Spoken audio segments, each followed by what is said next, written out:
예수 그리스도를 믿음으로 영생 복락을 누리게 된 모든 그리스도인들은 엄격하게 육신의 생각을 죽여 영적으로 진지한 삶의 자세를 가져야 합니다. 진지한 삶의 자세를 가지고 세상의 길에서 벗어나 하늘의 신령한 것들을 생각하고 영적인 일들에 대한 묵상을 즐거워해야 하는데요, 이래도 복음과 기독교의 본질 전체가 요구하는 바를 행하지 못하게 되면 우리의 영혼은 매우 불확실한 조건에 처할 수밖에 없습니다. 그것이 오늘 본문을 통하여서 사도 바울이 강조하고 있는 내용입니다. 바울은 한 사람 속에 육체의 욕심 또는 육체의 소욕과 성령이라는 서로 대립되는 정반대의 성향이 동시에 존재함을 이야기하며 그 둘 중 어느 것이든지 더 우세하게 되면 그 우세한 세력이 나의 영혼의 상태를 주장하게 된다라고 말을 합니다. 그러한 맥락에서 로마서 8장 9절을 통해서도 서로 다른 두 성향이 만들어내는 그 상태들을 너희가 육신에 있지 아니하고 영에 있나니 라고 표현을 했는데요, 육신은 자제하기 어려운 인간의 욕심에 종속되는 경향이 강합니다. 그러한 욕심은 끊임없이 하나님을 떠나 죄 아래 살아가도록 그렇듯 열정적인 힘을 발휘하는데요, 그 시초가 하나님께서 처음 창조하신 인간, 곧 아담입니다. 인간의 타락은 뱀으로 위장한 마귀의 유혹으로부터 시작이 되었습니다. 그 유혹의 내용은 하나님께서 금지하신 명령이 전제대로 있는데요, 하나님께서는 에덴 동산의 모든 나무의 열매는 너희들이 먹을 수 있으나 그러나 선과 악을 알게 하는 나무의 열매만큼은 절대로 먹어서는 안 된다 라고 당부를 하셨습니다. 그런데 뱀이 하와를 어떻게 유혹했었습니까? 그 나무의 열매를 너희들이 먹는 순간 눈이 밝아질 것이고 너희들이 하나님과 같이 되어서 선과 악을 알게 될 것이다 라고 했던 것이죠. 인간은 하나님일 수 없고 그저 인간일 뿐이라는 이와 같은 인간 본성과 행위의 실상을 망각한 아담과 하와는 선악과를 먹음으로써 그릇된 자기 사랑에 기초하여 더덥고 일시적으로 사라져버리는 그 대상적 필요에 특별한 가치를 부여하게 됩니다. 이렇게 시작된 죄는 인간의 내면을 지배하고 인간의 삶을 다스리며 원칙적으로 하나님을 배양하고 대적하는 이와 같은 모습으로 변질되게 만들었습니다. 그 변질된 인생의 향방은 오늘 본문에서 언급되고 있는 욕심 또는 소욕의 모든 방면에서 나타날 수 있는데요, 오늘 본문과 연결되어 있는 19절에서 21절을 보게 되면 수많은 죄의 목록이 나옵니다. 이러한 죄의 실상이 자기 자신을 욕심의 충동에 내맡기고 죄의 절대적인 지배 아래 있음으로 실현되는 다양한 사례로 우리가 이해할 수 있습니다. 그렇다면 이러한 욕심과 소욕을 이겨낼 수 있는 방법이 무엇일까요? 오직 성령으로만 가능합니다. 성령을 배제한 모든 수단과 방법은 결국은 무용지물에 불과하다는 것이죠. 예수님께서는 십자가를 지기 전에 제자들과 함께 최후의 만찬을 가지십니다. 식사가 진행 중일 때에 많은 말씀들을 하셨지만 그러한 말씀들의 핵심은 단연 십자가와 보혜사 성령이었습니다. 다시 말해 율법의 시대는 메시아의 죽음으로 끝이 나게 될 것이고 이제 은혜의 시대, 교회의 시대가 도래하게 될 텐데 예수님께서 안 계신 그 교회를 누가 이끌어 갈 수 있는가? 예수님께서는 제자들에게 너희들이 이제까지는 나를 보고 나를 따라왔지만 그러나 내가 떠나는 것이 너희에게 유익이라고 말씀하십니다. 이유가 무엇일까요? 예수님께서 떠나셔야 보혜사 성령께서 우리에게 오시기 때문이죠. 이렇게 예수님께서는 임하실 성령을 약속하신 뒤에 십자가에서 죽으시고 부활하셨는데 이러한 과정 중에 예수님을 따르던 많은 청중들이 흩어지게 되었습니다. 그리고 제자들도 예수님처럼 붙잡힐까 봐 두려워서 어느 한 집에 은둔하여 숨어 있었습니다. 그때 부활하신 예수님께서 그들을 찾아오셔서 너희들에게 평강이 있을지어다 라고 말씀하신 후에 이렇게 말씀하셨는데요, 그들을 향하사 숨을 내쉬며 이르시되 성령을 받으라. 성경에 보면 하나님께서 숨을 쉬는 두 가지 장면이 기록되어 있습니다. 한 가지는 하나님께서 첫사람 아담을 창조하시고 난 뒤에 그 코에 무엇을 불어넣으셨습니까?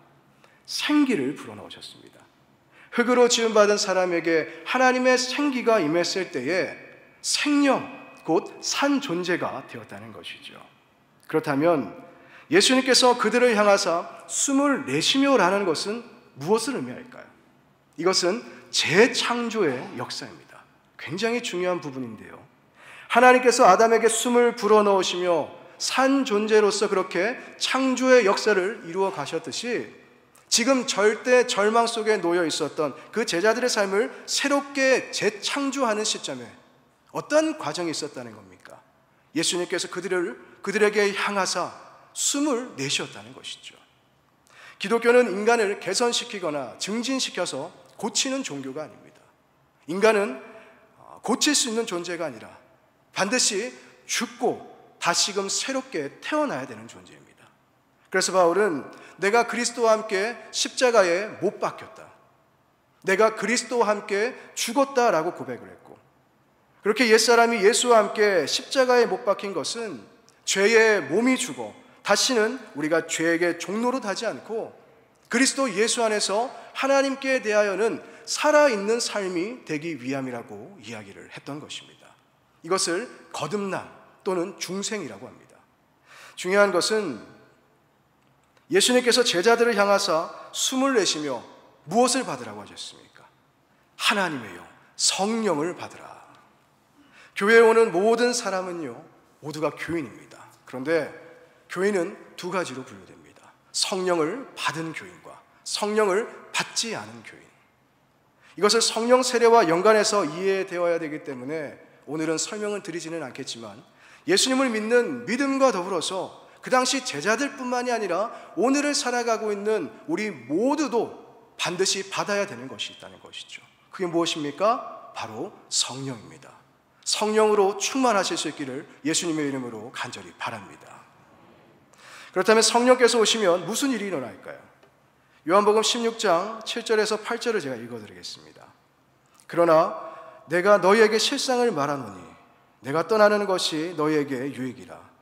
내가 떠나지 아니하면 보혜사가 너희에게로 오시지 아니할 것이요 가면 내가 그를 너희에게로 보내리니 그가 와서 죄에 대하여 의에 대하여 심판에 대하여 세상을 책망하시리라. 육신의 이 욕심과 육체의 소욕을 쫓아 살아가던 자연인이 성령을 따라 행하는 그리스도인의 삶을 시작하는 그 첫 번째는 다름이 아니라 죄를 아는 것입니다. 그 누구도 죄에 대한 자각이 없이는요, 믿음을 가질 수 없습니다. 죄를 알지 못한 채 내가 예수 그리스도를 안다? 그것은 모순입니다. 예수 그리스도께서 왜 이 땅에 오셨는지, 근본 하나님의 그 영광으로 이 땅 가운데 오신 예수님께서 왜 우리를 위하여 십자가에서 죽으시고 부활하셔야 했는지를 우리는 죄를 알기 전에는 알 수가 없다는 것이죠. 그리스도의 죽음으로 이루어진 그 위대한 은총이 나와 무슨 상관이 있는지, 그 은총이 없이는 우리가 얼마나 큰 죄악 속에서 살아왔는지를 우리는 도무지 깨달을 수가 없는 것입니다. 지금도 마찬가지죠. 우리 안에 성령의 빛으로 조명받기 전까지 우리 자신의 죄를 다 들여다볼 수도 없습니다. 속 깊은 우리의 내면을 들여다보면 이미 친숙하게 동화되어 버린 영혼의 어두움과 지성의 눈먼은 더 이상 자생적 양심으로도 해결되지 않는 그러한 영적 일탈로 치부되고 있기도 합니다.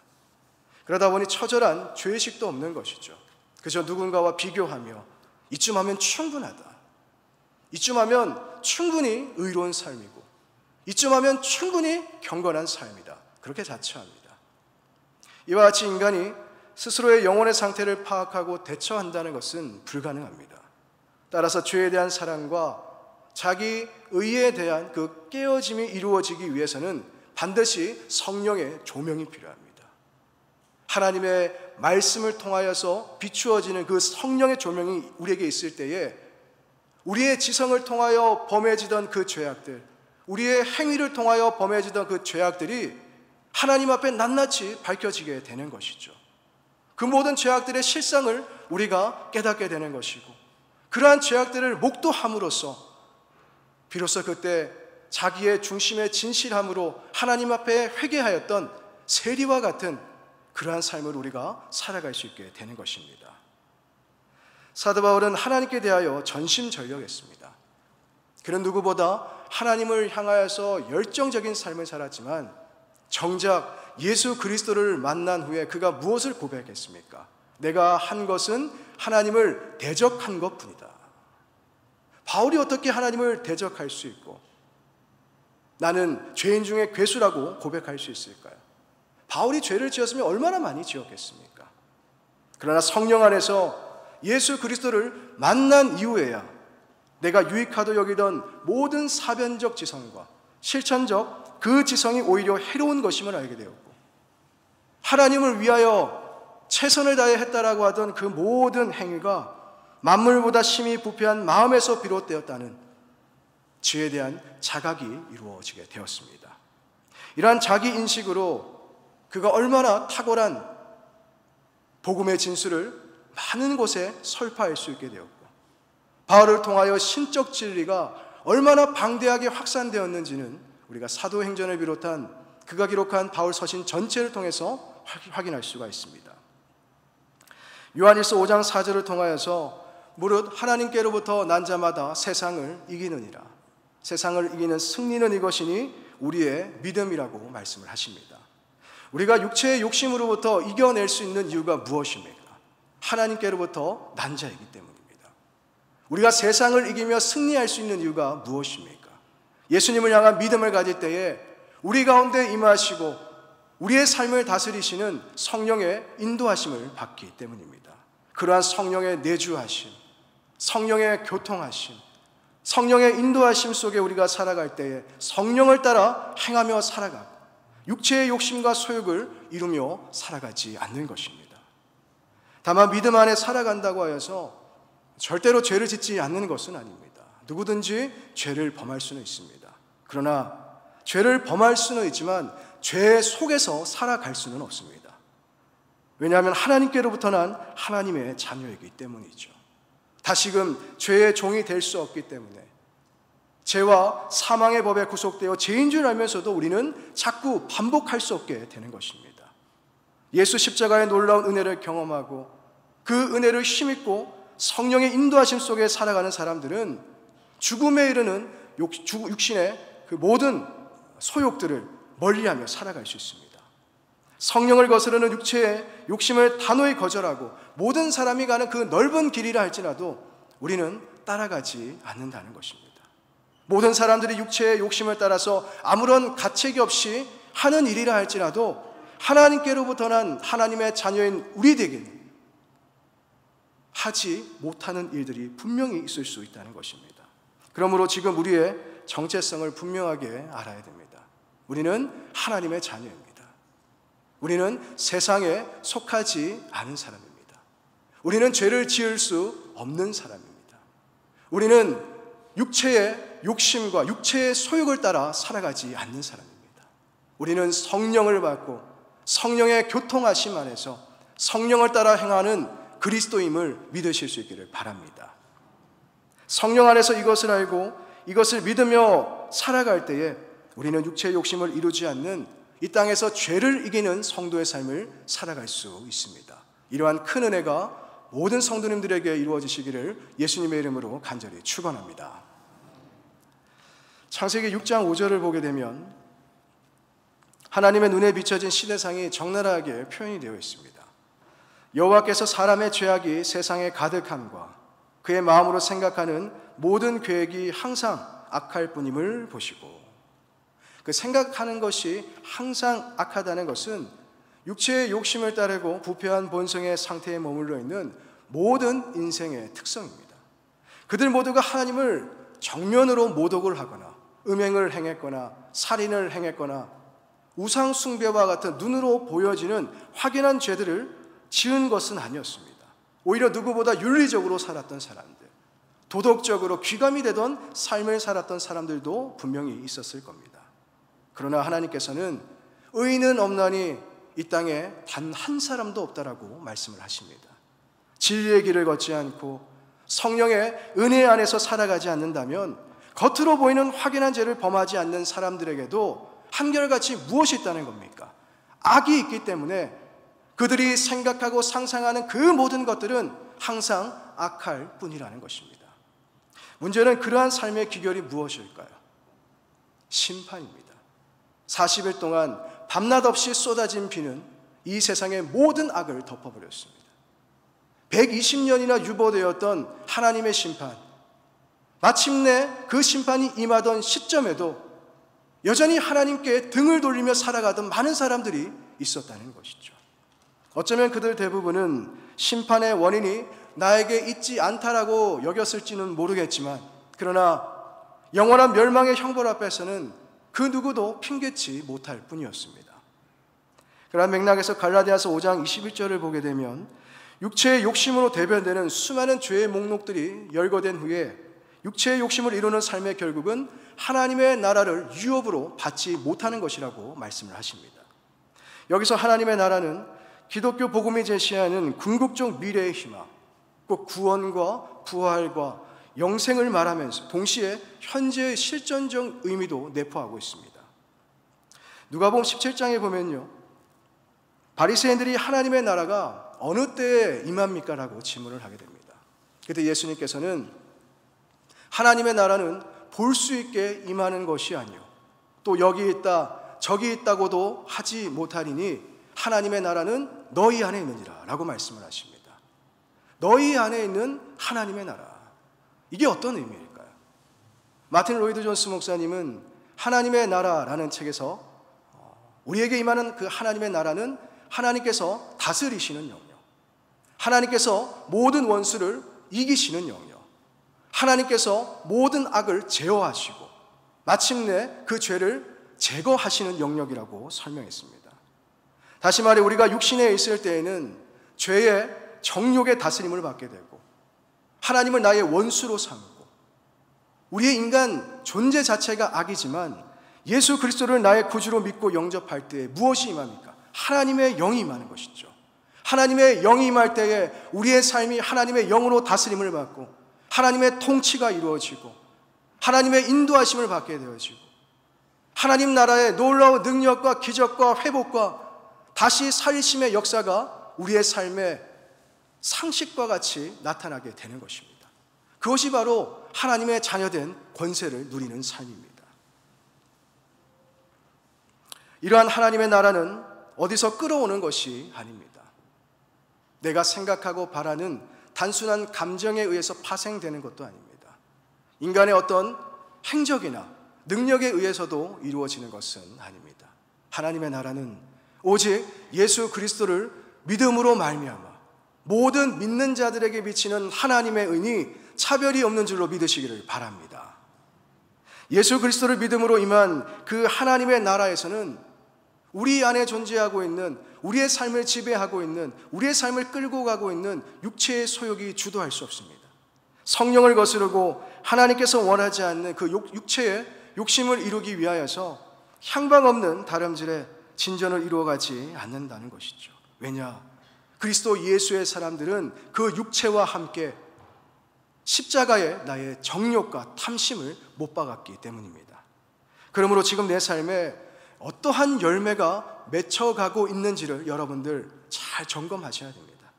하늘의 신령한 은혜 가운데 주어진 그 믿음의 자유를 오용하며 자기의 육체를 위하여 심는 자는 결국은 육체로부터 썩어질 것들을 얻게 될 것이고, 성령을 위하여 심는 자는 금생과 내생에 주어진 그 영생의 약속을 붙잡고서 반드시 성령의 열매를 맺게 될 줄로 믿습니다. 사랑하는 성도 여러분, 우리가 성령을 받아 성령으로 충만할 때 이 땅을 살지만 하늘의 시간을 살게 될 것이고, 찰나를 살지만 영원 속으로 편입이 됩니다. 초월적 존재이신 성령께서 우리와 함께 하심으로 우리는 상상할 수 없는 영역을 경험하며 우리의 삶을 엄폐하는 모든 어둠의 장막들이 걷어지고 우리는 그때부터 진리와 의의 길로 걸어가게 될 줄로 믿습니다.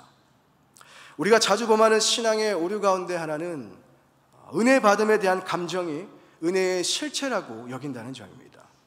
단회적인 은혜 받음의 사건이 자연히 지속적으로 견인되어질 거라고 우리가 생각을 한다는 것이죠. 물론 은혜가 임한 그 순간 우리의 전 인격적인 삶의 모습들이 변화되어 갈 것입니다. 그 은혜 받음의 기점을 통하여서 우리는 예수의 흔적을 남기게 될 것이고, 내 안에 계신 그리스도가 존귀케 되시는 그 거룩하고 향기로운 인생을 살아갈 수도 있습니다. 다만 그것을 끝이라면 우리에게는 성령의 존재가 필요하지 않습니다. 그 한 번의 은혜 받음으로 우리의 모든 삶이 전인격적으로 변화가 끝이 난다면 우리가 신앙생활을 하는 동안에 낙심할 이유가 무엇이 있겠습니까? 신앙생활을 하는 동안에 우리가 시험에 들 이유가 무엇이 있겠습니까? 신앙생활을 하는 동안에 육체의 욕심에 휘둘리며 좌우간에 고민할 이유가 우리가 무엇이 있겠습니까? 그러나 우리의 실상은 어떻습니까? 어제의 은혜 받음이 자연히 오늘로 현실화되지 않습니다. 오늘의 은혜 받음이 내일의 현실로 낙관되지 않는다는 것이죠. 마가의 다락방에 모여서 약속하신 성령의 임재를 간절히 간구했던 사람들은 마침내 성령 충만을 받게 되어집니다. 그렇게 성령으로 충만했던 그들의 삶에 유기적으로 반복되었던 패턴이 하나 있는데요. 그것은 힘썼다는 것입니다. 무엇을 힘썼을까요? 은혜 받기 위하여 그들은 힘을 썼습니다. 단회적인 성령 받음에 안주하지 않고 이례적인 은혜 받음에 안일한 태도를 갖지 않고 그들은 오로지 기도하기에 힘썼습니다. 마음을 같이 하여서 그들 공동체 성전에 모이기에 그들은 힘을 썼고, 그들의 입술을 통하여서 하나님을 찬송하고 그들의 삶을 통하여서 하나님을 예배하는 일들에 그들은 최선을 다하여 힘을 썼다는 사실입니다.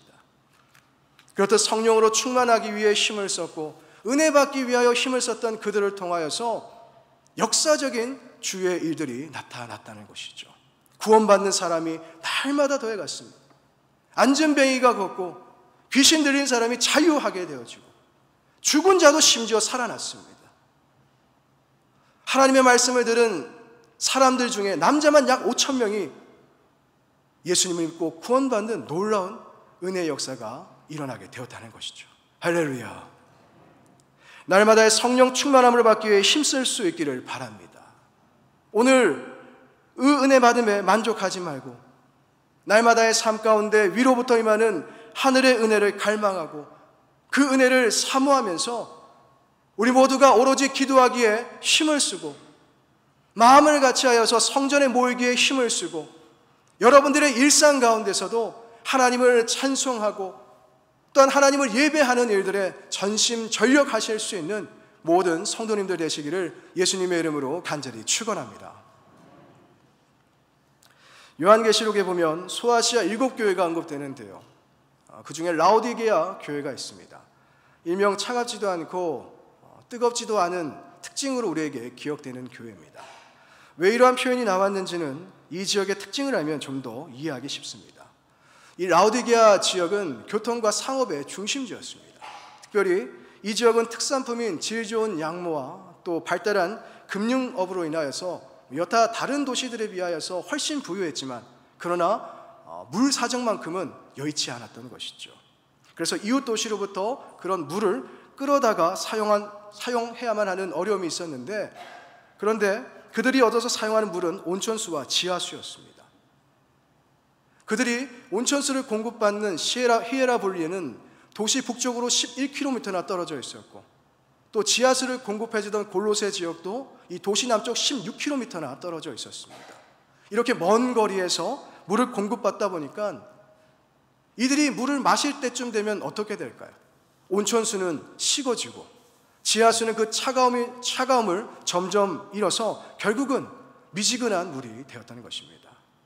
이러한 지역 환경이 영향을 끼쳤는지는 확실하지는 않지만 역사가들에 의하면 라오디게아 사람들의 평균적인 성격이 적극적이지 못하고 비혼적인 경향이 강했다고 합니다.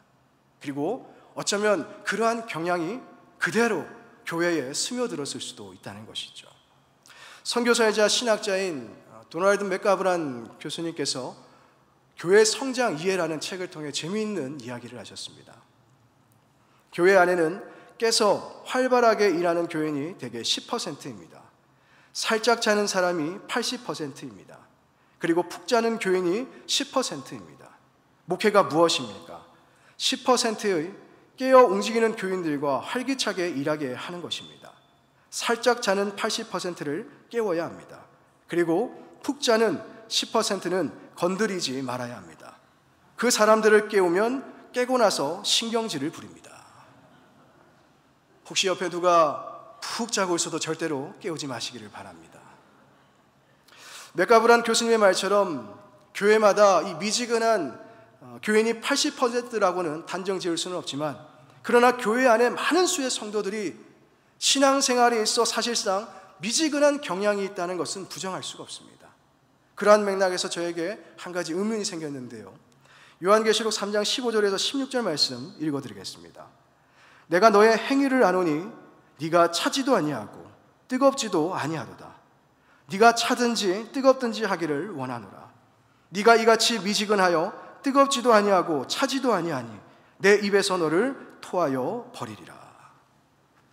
저는 이 말씀을 보면서 비록 라오디게아 교회 성도들의 신앙이 차갑지도 않았고 뜨겁지도 않기는 하였지만 어쨌든 미지근한 신앙이라도 있었는데 왜 예수님께서는 그들을 향하여 토하여 버리리라라고 그렇게 모지게 책망을 하셨을까? 이런 의문이 생겼습니다.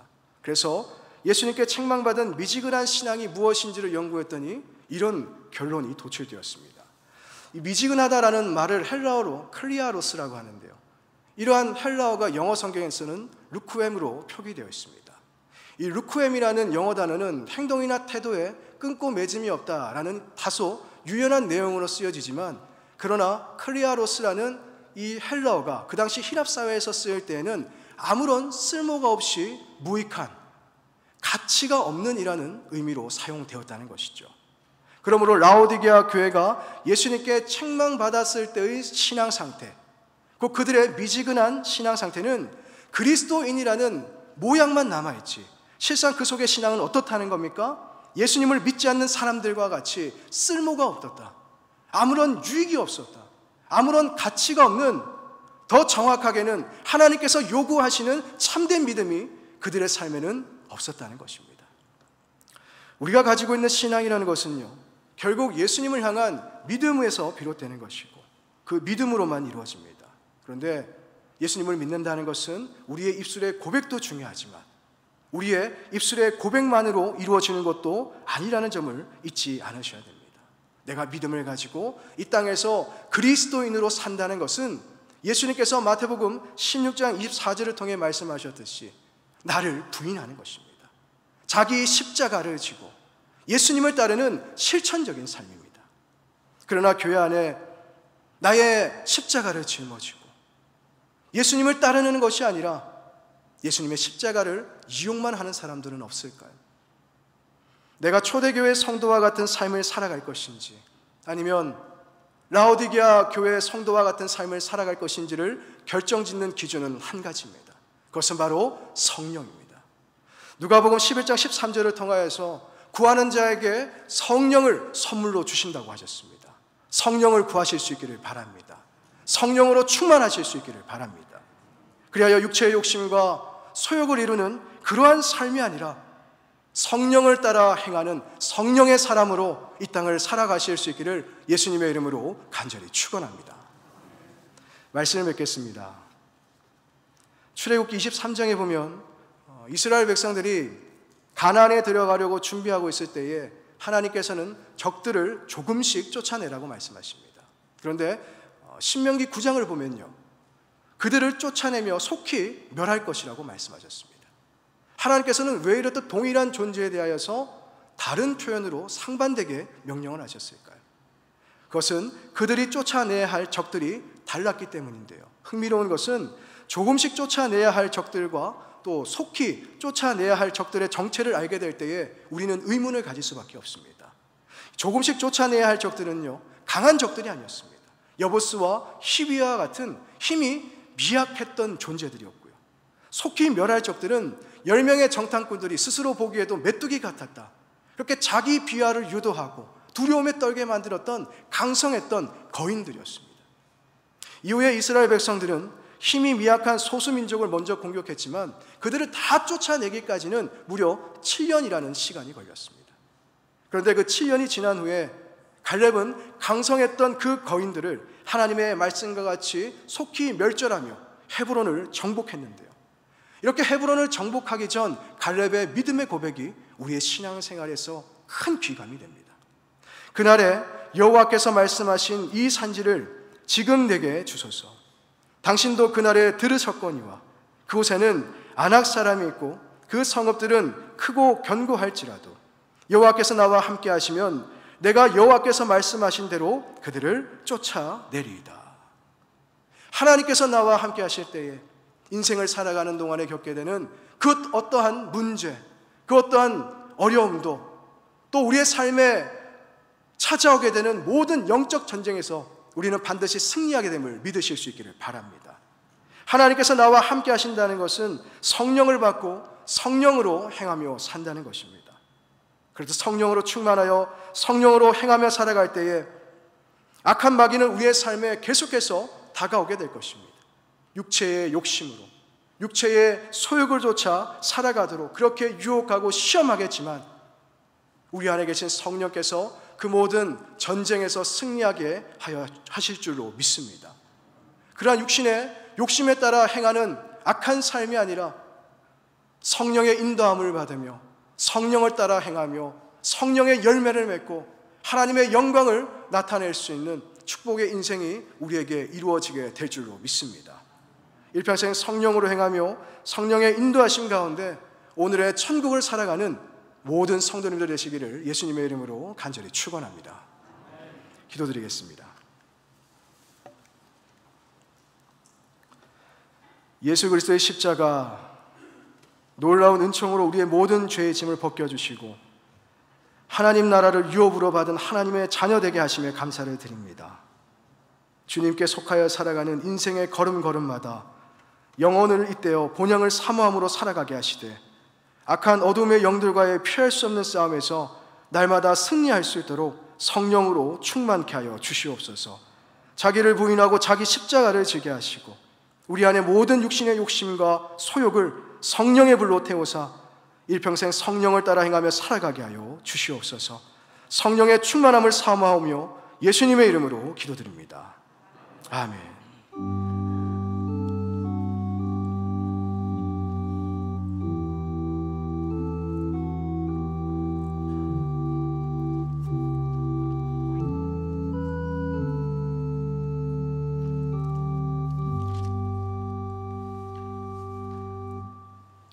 찬송가